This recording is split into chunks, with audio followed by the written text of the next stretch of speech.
কতগুলো আম পইরা পইরা ফাইটে গেছে।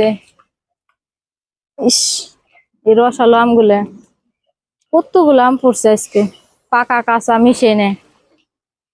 ঘরের উপরের গাছ তো একবারে সব গড়ায় গড়ায় এসে পড়ছে আমগুলা।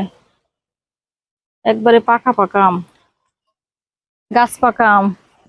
কালকে বৃষ্টির কারণে গাছে উঠতে পারে নাই, গাছ ভিজা ছিল তো, তাই সব ঝড়ে পড়ে গেছে।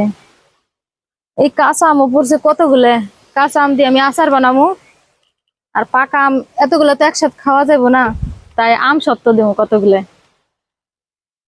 দেখেন না, এই আম যদি কালকে আজকে যদি ঝড় না আসতো, তাহলে এইগুলা বাদুড়ে খাই ফেলাইতো বেশিরভাগ। দেখেন না, তাই কতগুলো খাইছে। মিষ্টি মিষ্টি আম তো, দেখছেন এগুলা কত বড় বড় আম।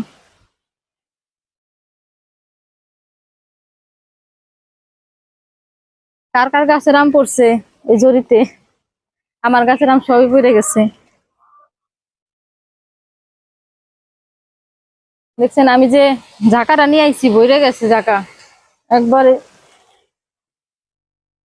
এগুলা আটতেছে না। এত আম, শুধু একটা গাছের আমি এতগুলো।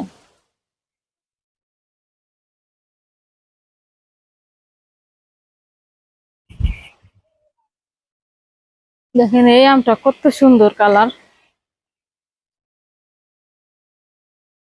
দেখে ভালো লাগে আম। আর মনে করেন সুবাসটা এত সুন্দর, গাছ পাকা আম তো খাইতে খুবই মজা।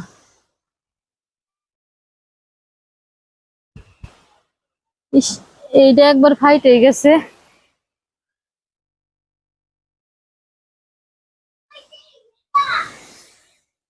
দেখেন প্রচন্ড বাতাস, কি বাতাস বইতেছে, আমার ভয় লাগতেছে গাছ না ভাঙ্গে পড়ে আমার উপরে।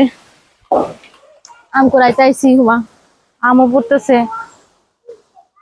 তারপরে কিন্তু মনে করেন আম কুড়ানোর মজাই আলাদা।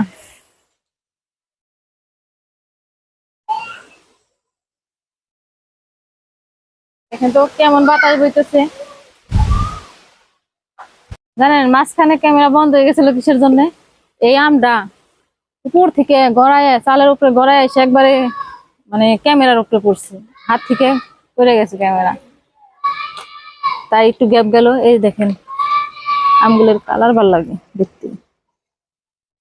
ভাই আমি অনেক রিস্ক নিয়ে আমগুলো কুড়াইতেছি, জানেন না প্রচন্ড বাতাস। মোবাইলের পরে পড়ছে, তাহলে তো আমার পরে পড়বে পারে। হালকা হালকা বৃষ্টি হইতেছে, এখন আমার আম কুড়ানো হয়ে গেছে গা।